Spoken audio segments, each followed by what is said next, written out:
The Tom Woods Show, episode 678. Prepare to set fire to the index card of allowable opinion. Your daily dose of liberty education starts here. The Tom Woods Show. Hey everybody, it's almost that time. Bob Murphy and I are putting on the event of the year. It's the Contra Cruise, setting sail in October 2016. We've got game show style games in store for you. We got music and karaoke. We got great fellowship sessions, a live recording of the current episode of Contra Krugman, and much more. So check it out at ContraCruise.com. Hi everybody, Tom Woods here. We're talking some U.S. history today and some current events.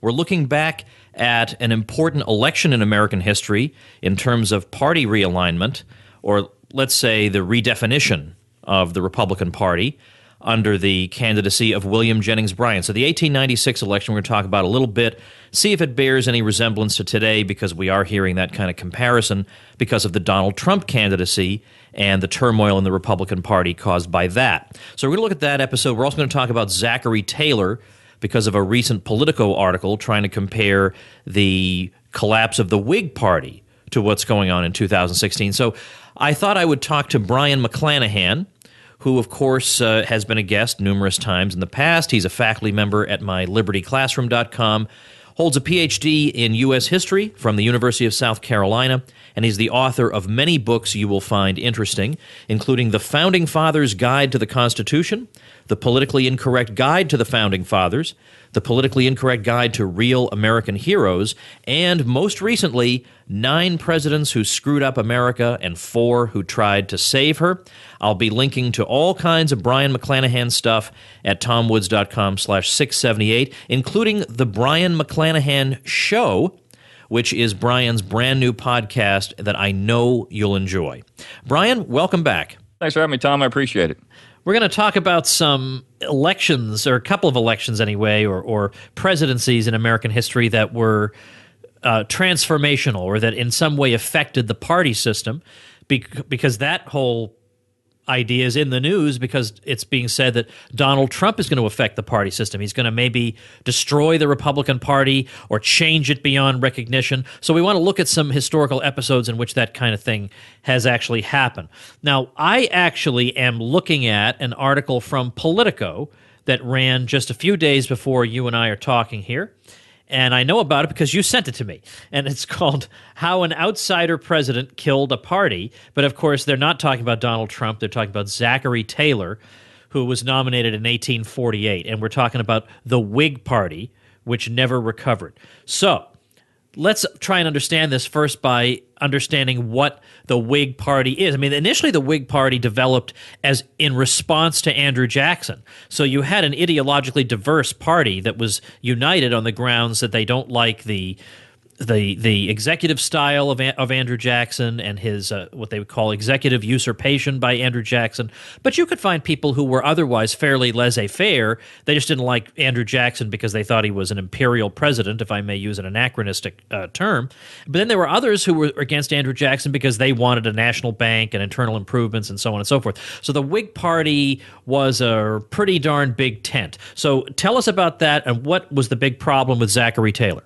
Well, sure. I mean, the article tries to illustrate that Zachary Taylor being nominated by the Whigs in 1848 destroyed the party because you had stalwarts like Henry Clay and Daniel Webster who were very upset about this. And they looked at Taylor as this guy who was a bumpkin. He didn't know anything. He was just a general. The guy was not a politician. And so he gets elected in 48. And the Whig Party doesn't know what to do. They don't know what Zachary Taylor is going to be. Is he going to be an ideological Whig like Henry Clay? Is it going to be something else? Now, it's important to remember that the Whig Party actually won the 1840 election with a guy who was just like Zachary Taylor, William Henry Harrison.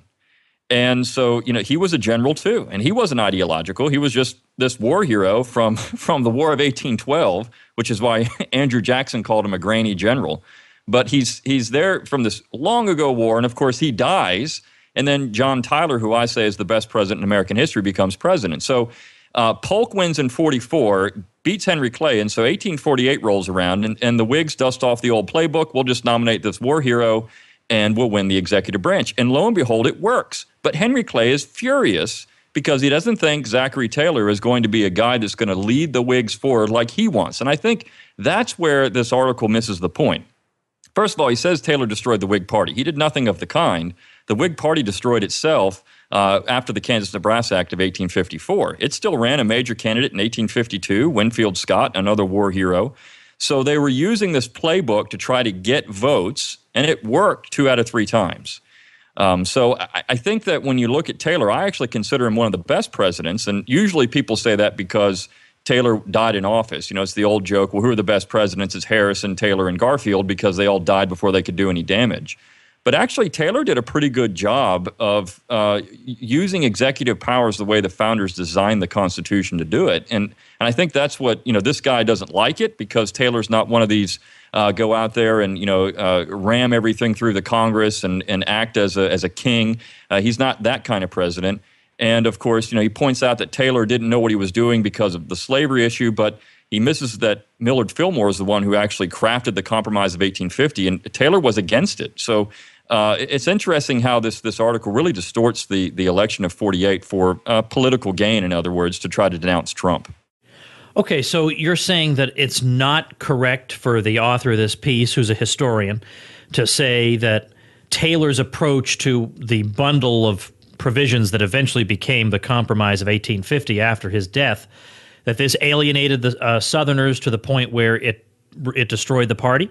No, I don't think so. I mean, the Southern Whigs were starting to grumble a little bit because Taylor, as a slaveholder, he's from Louisiana, and his career as a slaveholder is actually very interesting. Not a whole lot survives about Zachary Taylor's life because during the war, the Union Army burned his plantation, so all of his letters were burned and everything all of his records. But he was a fairly benign proponent of slavery. He thought it was okay for the South, but he didn't want it to expand out west. He actually advocated California coming in as a free state. And he told Southerners, quite frankly, that particularly in Texas over another issue, look, I don't support secession of Texas. But at the same time, he actually made a comment to James K. Polk where he said, I'm not so certain California should even be part of the United States. It's too far away. Kind of echoing Jefferson, that we should have an empire, Western government, Western Confederacy, and you have the old Confederacy. But no, I think Taylor, he was starting, he was not in line with all the Southern Whigs, but I think he looked at himself as a unifier. He was a Southerner who tended to also agree with maybe a little more of the free soil position in the Western territories, though he was not as ardent as some of the Northerners at the time who formed the Free Soil Party, nominated Van Buren in the same election. So I think that it's a stretch to say that Taylor destroyed the Whig Party. That came later. Okay, now let's shift gears then for a minute. Let's talk about, this is a subject that came up on your podcast. So, in fact, let's pause for a minute there. There is a podcast out there called The Brion McClanahan Show. How about that? And it's just you and a microphone, and I love the elegant simplicity of that. And as people can hear just from this episode, unlike a lot of people who do interviews, you actually have a decent audio setup, which is I certainly appreciate as the host.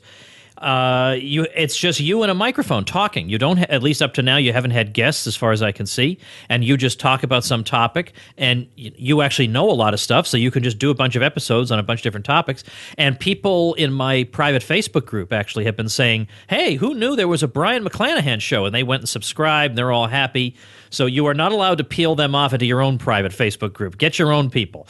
But I'm glad that you have this show, and it is slow going to get a podcast going, but you've been consistent putting out content. I'm going to make sure and link to your podcast on the show notes page for today, tomwoods.com/678. But just first tell us something about the podcast, then let's talk about 1896, which is another pivotal election year. Sure. The podcast, I had this idea to do it a long time ago, and I remember talking to you on the airplane about it. Hey, I want to do a podcast, and you said, oh, that sounds good. And I said, how do I do this? So you gave me some pointers, and I went from there. But I try to podcast twice a week. That's really all I can do right now. And I just, as you say, I talk about something that either a listener suggests I should talk about or something off the top of my head. And it is just me and a microphone. And that's actually the reason I do that is because, number one, I do this at about 4:30 in the morning. So getting a guest at 4:30 in the morning would be kind of hard to do. And number two, it makes for a quick little podcast. I this is kind of I hate to mention his name, but years ago, Rush Limbaugh was, proponent of this. Hey, I'm not going to have guests. I'm just going to do my own thing. And so I thought, well, I'll just try that and see how it goes, and we'll go from there. But it's been a lot of fun, and I've done 25 episodes. I'll be doing another one tomorrow. On what topic yet, I don't know, but I'll have to decide today. So it's a lot of fun. And I hope that your listeners will come over. I don't want to peel away your listeners, but well, you can peel away the listeners. Just in terms of the private Facebook group, I'm very I want to say proprietary because I don't own them, but I love the little community we've built up. And look, the more the merrier. I want when I was thinking about guests for this week, I thought I want to talk about these topics, but also because I want to give a boost to your show because it's a show that people can listen to in good conscience, and and you're going to say some things that they're not going to agree with all the time, but that's kind of what makes it fun. Maybe my listeners agree with me too much. You'll keep it interesting. Sure, and I think that's the point. It's I do say some things that are not standard fare for the libertarian movement at times, but it's a lot of fun to do it, and I enjoy comments, and I enjoy people saying, "Hey, would you do this or would you talk about that?" And I don't agree with you on this, and that's great. It's been slow going, but it's been a lot of fun. So I do appreciate you giving it a little plug here and helping get some people over to it. Oh, my pleasure. Absolutely. So let's talk about McKinley versus William Jennings Bryan. Right. Actually, you know what? Let me jump in before you answer and just say that I have almost 20% of the audience that is from other countries. And so when we talk about this stuff, assume people don't know anything because I don't want to assume everybody knows who William Jennings Bryan was. They don't necessarily know who he is if they were in somewhere else. And don't they know that, of course, they should know about all the U.S. presidential elections, right? If they're going to be good citizens of the world, but maybe they don't. So let's make sure it's user-friendly. Sure. Okay. So we have this 1896 election, and it's a really interesting election for a lot of reasons. First of all, you have the Republicans nominate a man named William McKinley of Ohio. And McKinley was seen as a conservative Republican. Now, this is important because you had this push in the late 19th century of progressivism. I mean, it was really starting to take hold. And there was a thought that in 1896 it had finally been crushed because of this election. There was people talking about, well, we finally defeated progressivism. It's done. It's never going to come back. We beat these people. Of course, and just 5 years later, you have Teddy Roosevelt become president after McKinley's assassinated, and you have this now over century-long plunge headfirst into progressivism. So it was thought that maybe this thing is done. Well, one of the reasons why they thought it was killed is because the Democrats nominate William Jennings Bryan, who was only 36 at the time, if my memory serves me correctly, and he was a progressive Democrat, and so the Democrat Party actually moved a little left. They were breaking away from Grover Cleveland, who was a very conservative Democrat. They're moving away from that, and they're going more left. And one of the major issues in '96 was bimetallism. And this is, a lot of people, when you say that, they're going to start, the Z's will come up and they'll start tuning, bimetallism. We're going to talk about monetary policy. Isn't that great that actually it was a major issue in an election? People actually talked about monetary policy. But so you had Bryan saying we need to have a bimetallism, which is silver. And he made this very famous cross of gold speech where the imagery was the farmer being nailed to the cross of gold. Well, the interesting part of this election is not that. It's the fact that conservative Democrats broke away and formed their own party called the National Democratic Party, the NDP, and they nominated a man named Palmer for president. He was actually a former Union soldier, Union general, in fact. And they nominated a former Confederate general for vice president, Simon Bolivar Buckner. And this was kind of this north-south ticket. It didn't get a whole lot of votes. It did have some votes in Alabama and some other states, but it didn't have a whole lot of electoral success. But it showed that the conservatives were not happy with the fact that the Democrats were going left, and they weren't certain if McKinley would be their guy, so they splintered off. And this is actually the first thing I ever wrote for LewRockwell.com. I wrote an article about the NDP a long time ago, almost 10 years ago now, on the NDP. And actually, Larry Vance emailed me right after. They said, I didn't know anything about these guys. And there's a little handbook out there talking about their main platform is gold. I mean, what they wanted to do was ensure that workers received 100 cents for every dollar they earned. And this was a huge issue in 1896. Also, you had, of course, foreign policy coming about. Within 2 short years, we're involved in the Spanish-American War. But a listener wanted to know where were the parallels between, the current election cycle and that. And I don't think there's a whole lot to it. I mean, you have the possibility of a splinter party, but Trump is not McKinley. And one thing you said early on is, people are talking about the Republican Party will die. Well, I think that's a great thing. I'm not going to shed any tears if the Republican Party goes down the tube, and I don't think anybody else should either. But, we are talking about third-party runs. Maybe, you have the Libertarian Party out there, maybe a split in the Republican Party, maybe even a split in the Democrat Party. If that happens, we're looking more like 1912 than 1896, to be frank. Yeah, so let's say something then about current day, the current election here, because I know you've had some stuff to say about Trump. And I just saw a tweet the other day from Bill Kristol saying something along the lines of, what does it mean in the age of Trump to be a Republican? Does it mean limited government? Does it mean, fiscal sanity and whatever, personal liberty and all these things that Bill Kristol hasn't been concerned about in years, if he ever was. So I wrote back and said, well, why didn't you start a Never McCain campaign or Never Romney or Never Bush? I mean, these people were horrendous, horrifying people.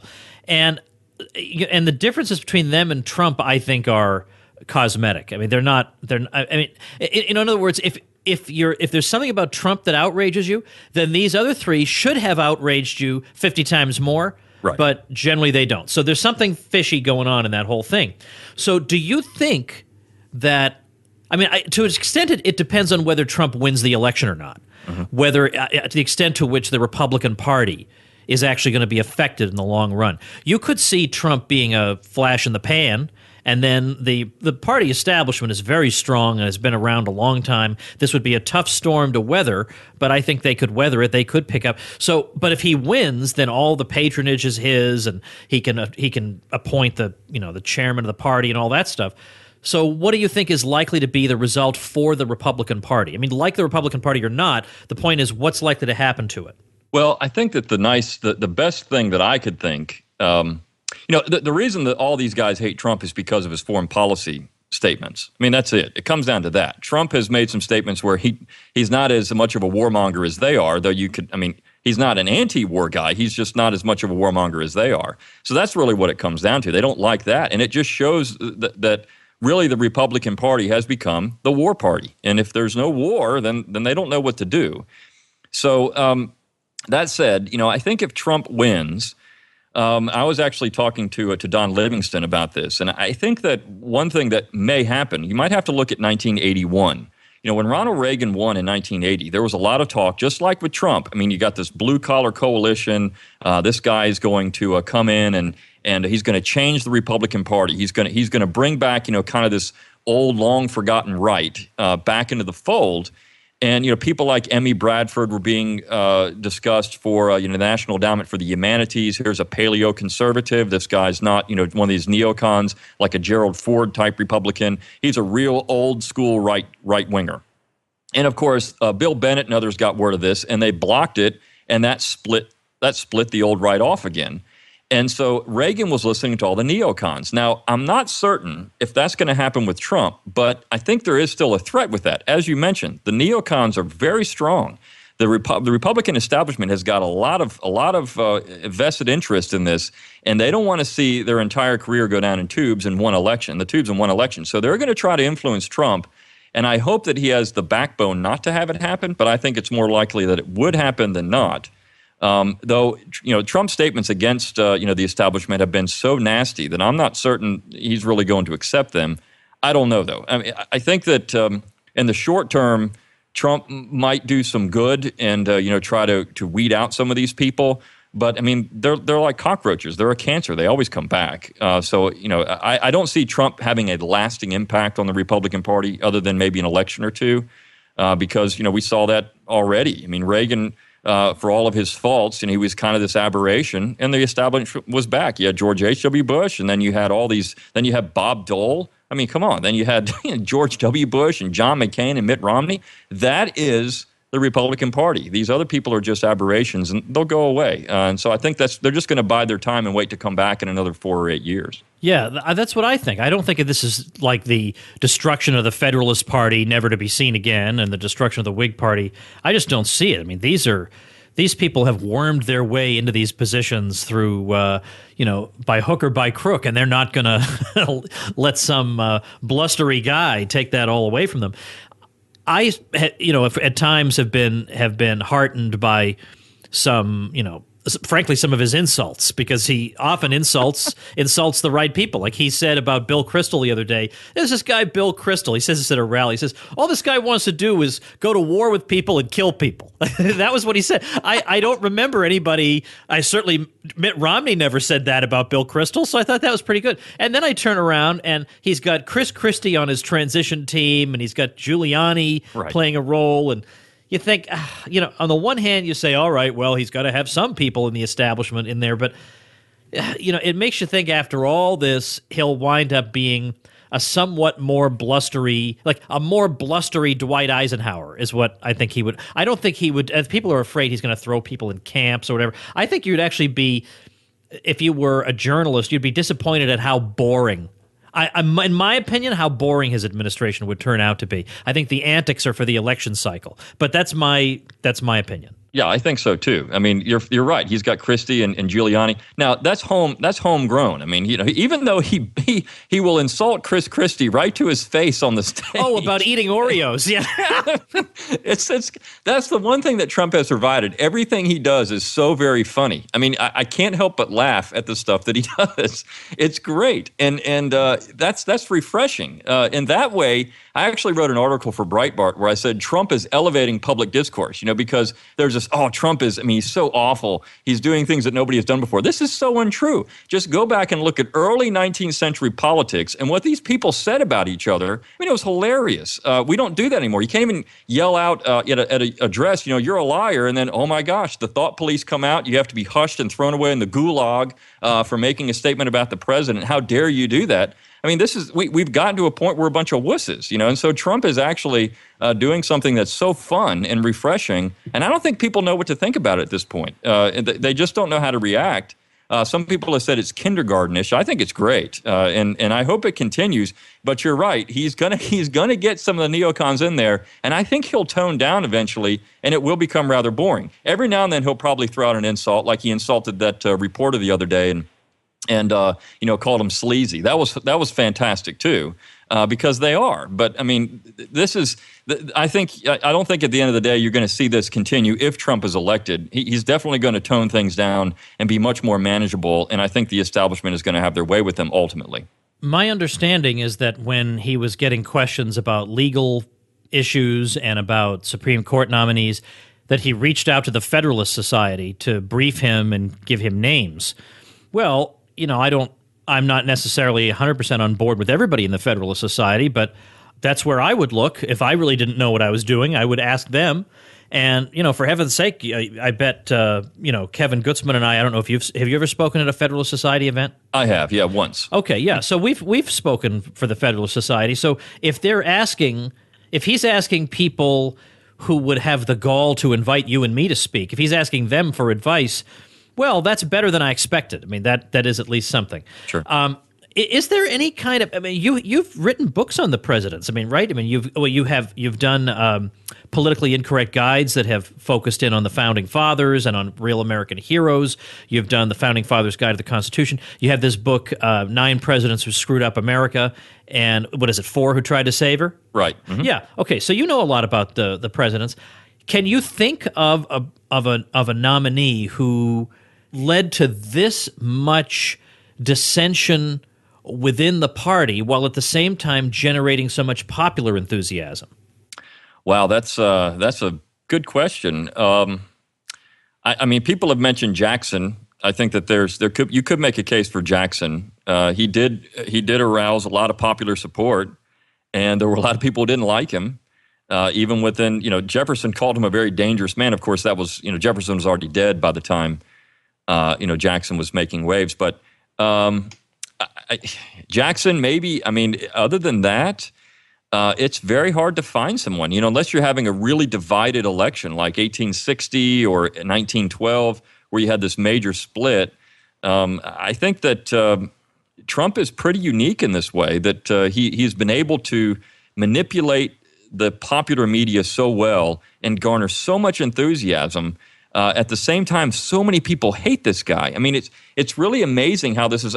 I think looking back, 50 years from now, people will look at this election as a very interesting election cycle. First of all, I mean, not just Trump, but then you have the felon running for the Democrats, and it's amazing how far we've come, in a couple hundred years, and I'm not certain if either one of these people would have been nominated, years and years ago, but.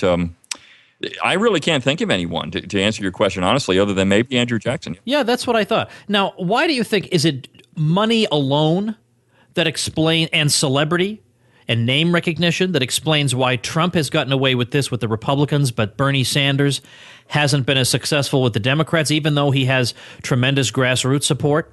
I think so. I mean, look, Trump is a television star, right? He's a movie star. He's a television star. You and I both grew up in the 80s. I can remember back in the mid 80s, there was the Trump board games and all this kind of stuff. I mean, he's had this longevity of this cult of personality for a long time. And I think that's part of it. I mean, the fact that there was even some discussion about Mark Cuban being nominated as vice. Wouldn't that be amazing if Mark Cuban and Donald Trump, Mark Cuban, who is this guy? He's a businessman. Okay, great. But he's on a television show. I mean, and he owns a basketball team. I mean, these people aren't, they aren't the typical candidates. Trump's not going to pick Mark Cuban, but I mean, his name floated around as kind of anti-Trump candidate for a time.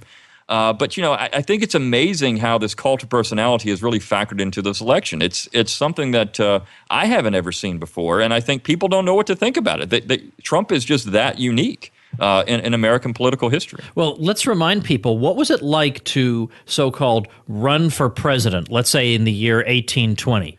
What did that look like? It didn't look like anything like. Now, first of all, there were no party conventions. You were nominated because of who you were. I mean, you look at 1820, and that's probably a bad year to pick because, James Monroe was basically elected unanimously. Right, because that was between two party systems. That's true. Right. Yeah, so go back to, look at 1800, or that would be a good one, or even 1796. John Adams and Jefferson were the presumptive leaders because of who they were. Any of those founding generation elections are a lot different because you don't have party nominating processes. The only people that were chosen is because they had a name, because of what they did or who they were as a person. And they were really nasty elections at times. I mean, even going to 1824 when the press called out Andrew Jackson for his wife being a bigamist. And I've written about this before too. I mean, the comparison when there was that battle over the wives between Ted Cruz and Donald Trump and all that kind of stuff. That has precedence. You have 1824 where that happened, and then it's. I think that when you look at those old elections, they were nasty, but they didn't pick somebody because of this kind of celebrity status. You look at the candidates that were running for each of those as the front runners. And first of all, no popular vote. So it was drastically different. These people were nominated because they were great men, not because they had some position as X, Y, or Z or something like that. But then also, what did campaigning look like? Oh, well, I mean, you didn't campaign for yourself. Right. People campaigned for you. You never said a word. Even in 1896, we bring up the 96 election, William McKinley didn't campaign for himself. He sat on the front porch of his house in Ohio, and he welcomed people to come over and talk to him, but he never went on one campaign stop. Yeah, I wanted you to say that because it's so utterly, I bet there are a lot of Americans who didn't realize that. Right. I mean, people didn't campaign. That was considered beneath the candidate to actually go out and stump for yourself and try to raise money. This is what you had hacks to go do, right? They went out and they tried to gather and bundle and get people to support them. The presidential candidate was supposed to be above all of that. And so we look at elections much differently than we did back then. And I think it's downgrading the presidency the way we elect presidents now. And in so many ways, I've said this before, you have to be suspicious of any person that wants that much power and is willing to raise that much money for themselves and how they're going to get it. So in that way, Trump, in his first speech that he made for president, he said, look, I'm rich. I'm filthy stinking rich. I don't need any money.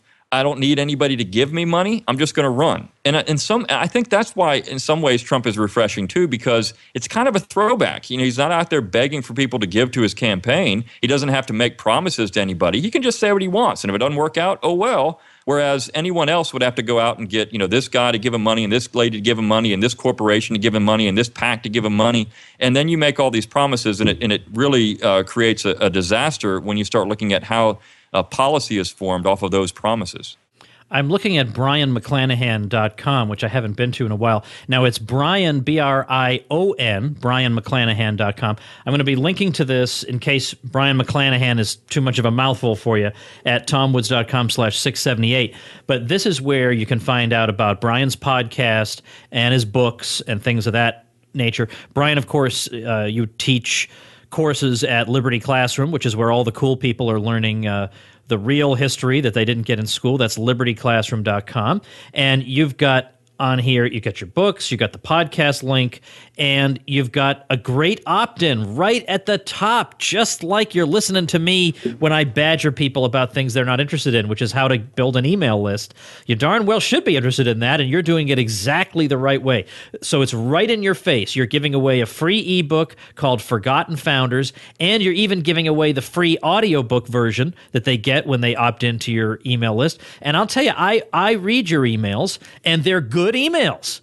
And people who delete your emails should be, should be sternly lectured because they're getting good stuff. It takes them 3 seconds to read it, but I like hearing from Brian McClanahan. Now, here's why my one piece of advice, slightly inside baseball stuff, but when I was just doing an email search for McClanahan to see, because I wanted to find the Politico article you'd sent me, I noticed that you sent me an email some time ago about an article you'd written, and I could tell right away it was a personal email to me and not an email to your list. And the way I could tell was you only capitalized the first word. But when you send out an email to your list, as I used to do, I always do it in headline form with the capitalization. But then just the key thing that I discovered from learning from other people is that looks like a mass email, because when you send an email to your grandmother, you don't capitalize that line. So try it out. Just do it, because these days I don't do that anymore. I only capitalize the first word, just like I would to a regular person. Oh. So that's the only. So in other words, you've got it 99.999% exactly right. But when you come on this show, you get that 0.0001% boost in knowledge. That's great. I appreciate it. And I did as far as social media, I don't know. I did try to respond to that idiot you were. Oh, I know. On Twitter, I know. Yes. I know. I was just toying with that guy. If you're not following me on Twitter, well, first of all, you got to follow us on Twitter, right? I'm at Thomas E. Woods, and you must be at Brian McClanahan. Right. Yes. All right. You got to follow us on Twitter. I'm going to put the Twitter links also at TomWoods.com/678, because once in a while somebody will tick me off to the point that I respond to him long after it's become unreasonable to keep responding. I'm still responding because I just wanted to show that I can out-progressive this progressive. He wants to bring back the Civilian Conservation Corps from the New Deal. Just, rather an oddball position to hold these days. So I was trying to get his position on racial internment camps just to see, what he might think about that. Like, is his view that, well, on the one hand, FDR wanted us to plant trees, and that's good, but then he interned people by race, and that's bad. I wanted to know, how does he balance that all out? And he wound up just trying to make sure we understood the distinction between internment camps and concentration camps. And I thought, is that what progressivism has sunk to? Right. Well, didn't even answer the question. No, of course. He never. He can't answer the question. You just started calling us names and everything else, and it was funny. Oh, and he called me a neo-Confederate, so of course I played for him the interview with a zombie. Like, what's the matter? Who hasn't seen that video? Right. It's a lot of fun on these wackos on Twitter, and I don't wade in there very often, but every now and then it's fun to do it. So yeah, I think I've started to learn how to use Twitter the right way, which is precisely to because I used to just use it. I would send out a link to the episode, and I've actually kind of forgotten to do that. That's the important thing. Right. Send out the link to the episode. Instead, I'm having these ridiculous arguments with people. But I'm thinking if some of them are really fun, I could actually make an ebook out of it and call it Twitter Wars. Yeah, Tom Woods good. Twitter Wars, something. Yeah. Just for fun as an opt-in for people. Yeah, I gotta come up with more ebooks. You got a great ebook here. The problem is my ebook that people get to get onto my list is Bernie Sanders is Wrong. Right. So I got that up at tomwoods.com. You got to click on the notify me button. You'll get it. Or I got it at bernieiswrong.com. But pretty soon, that ain't going to have that much traction anymore. So I got to come up with something else. So I got to have some really fun, or I got to pay somebody. Go back through, maybe I'll hire somebody. Go back through my Twitter feed. Yeah, you'd really have to pay somebody to do this. And find some fun confrontations that I had with people. Send me the embed codes. Let's make a book out of it. All right. I do this to people all the time, Brian. When I know that they're doing email marketing and they're really, getting the juices flowing in terms of self-promotion, I want to talk about that the whole show. I got to shut myself up, not do that. You and I can talk about that privately. Sure. But I appreciate, especially at the last minute, you coming on, talking about these things. We will link to, I'm going to link in particular to material related to these two elections that we talked about. I'll link to your podcast episode on 1896. I'll link to the political article we talked about. But most of all, link to brianmcclanahan.com. Give Brian's podcast a chance, especially if you like American history, because Brian is one of my handful of go-to guys on that. He was trained by the best of the best, Clyde Wilson. So you can't go wrong with Brian. Thanks again, Brian. Thanks for having me. I appreciate it, Tom. See you later. All right, that's going to do it for us for today, but make sure you do check out Brian's free history course over at freehistorycourse.com. It's the course on the presidents that he prepared for libertyclassroom.com, so it can give you a sample of the kind of material we have. Freehistorycourse.com. You can download it, listen on the go. You can watch the videos if you'd rather do that. We've got a complete bibliography there, PDF bibliography of reliable books on the presidents, so there's no president worship here. Lots of great stuff over there at freehistorycourse.com, and it is indeed free, so definitely check that out. All right, if all goes well, tomorrow it'll be a conversation with Michael Malice on whether or not you should vote. So tune in for that. See you then. Become a smarter libertarian in just 30 minutes a day. Visit tomwoods.com to subscribe to the show for free, and we'll see you next time.